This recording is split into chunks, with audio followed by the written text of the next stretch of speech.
Hey everyone, we've really been missing seeing all your smiling faces. Today we're going to do a little bit of a tiny class for the children, um, and it's going to be based on Easter. Everybody knows Easter is when we're going to celebrate Jesus rising from the dead, but there were a lot of important events leading up to Jesus rising from the dead. So that's what our story is going to be about today. Before we get started, if you want, I've put a link on the website where you can go and get to these different items. So for the younger kiddos that can't read yet, there's a few options they can do. If you wanted to print out these little cards, they can help you find them when you're telling the story, or if they're younger, you can show them the pictures just so it's more meaningful. And you can do that while I'm doing the story as well. Another idea, there's other ones that actually show the verse from the Bible that we're going to be reading from. And so you can print those ones out, and the older kids can read you the story and tell you the story of what happened, and maybe try and put them in order before watching this video or instead of watching this video. All right, so since I have Autumn and she's 3, I'm going to tell her the story, and she's going to try and find the pictures for me. All right, Autumn, are you ready to come help me? All right. So this part of the story we actually learned about last week on Palm Sunday. So in Matthew 21, which is 1 week before Jesus came back and rose from the dead, this is what the verse says. They brought the donkey and a colt, laid their clothes on them, and set him on them.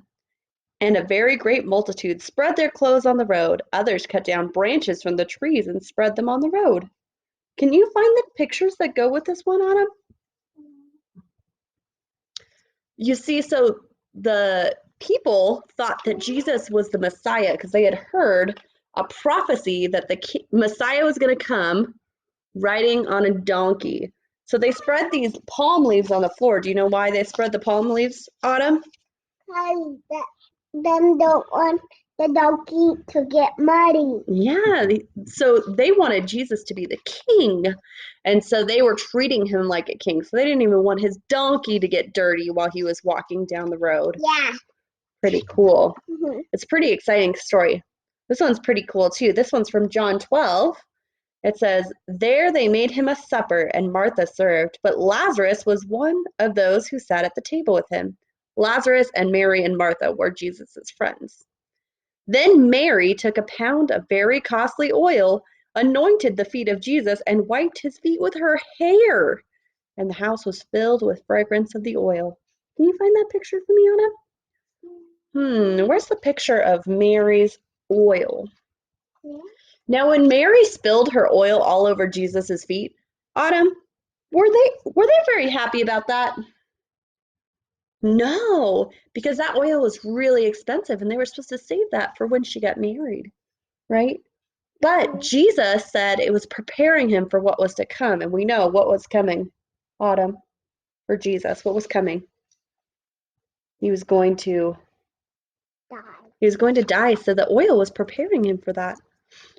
Oh, this is a really good thing that Jesus taught his disciples or his friends. In John 13, Autumn's pretty excited about this one. She likes it. In John 13, it says, if I then, your Lord and teacher, have washed your feet, you also ought to wash one another's feet. For I have given you an example, and you should do as I have done. So Jesus washed his friends' feet. How crazy is that? Autumn, why do you think he washed their feet? What was he trying to teach them to do? Good listener, be a good servant, right? Good listener. Maybe good listeners too, but also to serve other people, because if your Lord serves you, then you should definitely be serving other people. So Jesus thought it was important to wash his friends' feet before he went to the cross. Pretty exciting. He not only did that, in Luke 22, he then took the cup and gave thanks and said, take this and divide it among yourselves. For I say to you, I will not drink of the fruit of the vine until the kingdom of God comes. Yeah. And he took the bread and he gave thanks and broke it and gave it to them, saying, this is my body, which I am giving for you. Do this in remembrance of me. We call that the Lord's Supper, and we do that at communion. But And Jesus that's was the one saying, that's a bad one. some of the pictures are kind of scary Uh-huh. And I to don't Autumn just because she knows the it. story. So Jesus thought it was important to share that last meal with his friends, his disciples. And during that, he said that that was the last time he was going to eat with them. That would have been kind of confusing, huh, Autumn? Why? Because they didn't know he was about to die. Okay, oh, this is an important thing that he did next. In Luke 22, and he was withdrawn from them about a stone's throw away. He knelt down and prayed, saying, Father, if it is your will, take this cup away from me. Nevertheless, not my will, but yours be done. You see, Jesus went out into a garden and he was praying because he didn't really, I don't know, he said, take this cup away from me if it's your will. So if there was any other way, but I want to do what we wanted to do. We want to sacrifice my life for everyone, right? Autumn's pointing at a little red drop. Can anybody see that? Autumn, can you tell them why there's a red drop on the paper too? It's blood. It's blood. Jesus, let's see, in the next verse, in Luke 22, then the angel appeared to him from heaven, strengthening him, and being in agony, he prayed more earnestly. Then his sweat became like great drops of blood falling to the ground. So he was in such agony, he was like sad and everything, and it turned his sweat into blood. Okay, let's see if we can figure out the next one. Oh, this is one Autumn really doesn't like. In Luke 22, and while he was still speaking, behold, a great multitude, and he was called Judas. One of the 12 went before them and drew near to Jesus to kiss him. But Jesus said to him, Judas, are you betraying the Son of Man with a kiss?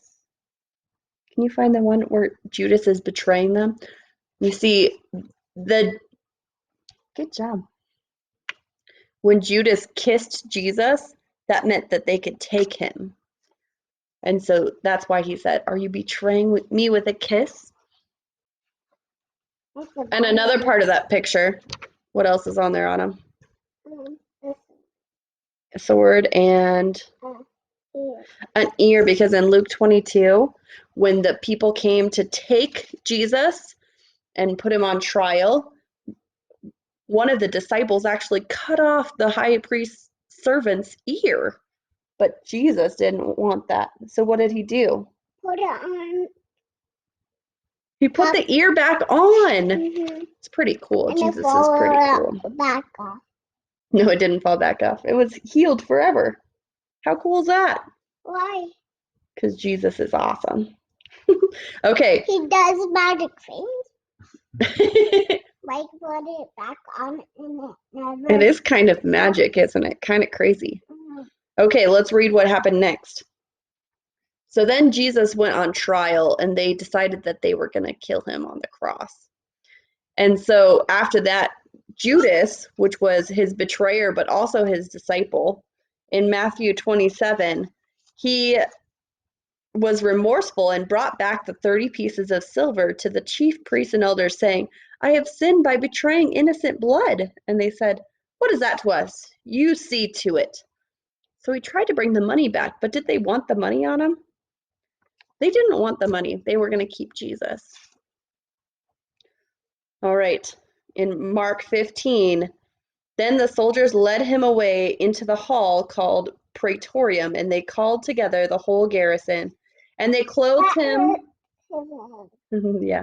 They clothed him with purple, and they twisted a crown of thorns, putting it on his head, and they began to salute him. Hail, the King of the Jews! And when they had mocked him, they took off his purple and put his own clothes on him and led him out to crucify him. Do you find the picture? So they put him in purple, and in those days, purple was a sign of a king. So that's why they put him in the purple. And then they made him a crown made out of thorns. Do you think the thorns would have hurt, Autumn? Do you think the thorns would have hurt Jesus? Do you think they were treating him like a king by putting that crown on his head? No, they were mocking him. That was probably pretty sad. Now, when Jesus was having his last supper with his friends, he told one of them that he was going to betray him 3 times before the rooster crowed. So in Luke 22, But Peter said, somebody asked Peter, hey, aren't you one of Jesus's friends that hangs out with him all the time? And Peter said, but I do not know what you are saying. He pretended he didn't know Jesus and he wasn't his friend. And immediately while he was still speaking, the rooster crowed. Oh no, he remembered what Jesus said. And the Lord turned and looked at Peter, and Peter remembered the word of the Lord and how he had said to him, before the rooster crows, you will deny me 3 times. Can you find that picture, Autumn? How do you think Peter felt after he heard the rooster crow, Autumn? Do you think he might have been sad? He didn't think he would ever deny Jesus, but he did, just like Jesus said. In John 19, and he, bearing his cross, went out to the place of the skull, which was in Hebrew called Golgotha, where they crucified him with 2 others with him, one on either side, Jesus in the center. Now Pilate wrote a title and put it on the cross, and the writing was, Jesus of Nazareth, the King of the Jews. Can you show me that picture? Autumn really doesn't like this picture. It's kind of sad because Jesus actually had to go and die on a cross. So they hung him on the cross with the nails. There, know that picture. They know that picture, yes. It's kind of sad, but also it's a good thing, right? Because Jesus wanted to sacrifice because he wanted to have a relationship with us. Let's see, at John 19 it says, They like this picture. You think they'll like this picture? You might like this picture. After this, Jesus, knowing all things were now accomplished, that the scripture might be fulfilled, he said, I thirst. And now a vessel full of sour wine was sitting there, and they filled the sponge with sour wine and put it on hyssop and put it to his mouth. So when Jesus had received the sour wine, he said, it is finished, and he bowed his head and gave up his spirit. I'm sorry, it was kind of yucky. But that was another prophecy. You see, a lot of prophecies happened during this last week. And they gave him this is good. And they gave him the drink. And then he said, it is finished, and he bowed his head. That means Jesus died. But did Jesus stay dead, Autumn? No, look it. No way. She's very excited for the rest of the story because it's an exciting time. In Matthew 28, but the angel answered and said to the woman, do not be afraid, for I know that you seek Jesus who was crucified. He is not here. Where is he? Autumn, he is not here. Where is he? He has risen. So they went to the tomb, and it was empty. And the angel said, he's not here because he has risen. He came back to life. You don't put alive people in a tomb. Autumn wants to show you Jesus has risen. He came back to life. He did, and he got to spend some days with his friends and a lot of people. And now where does he live? In our heart. That's right. Jesus went back to heaven, and now we have the Spirit living in our hearts. So Jesus lives with us. And Autumn's heart lives with us all the time. So that's pretty exciting. I hope you guys all enjoy Easter.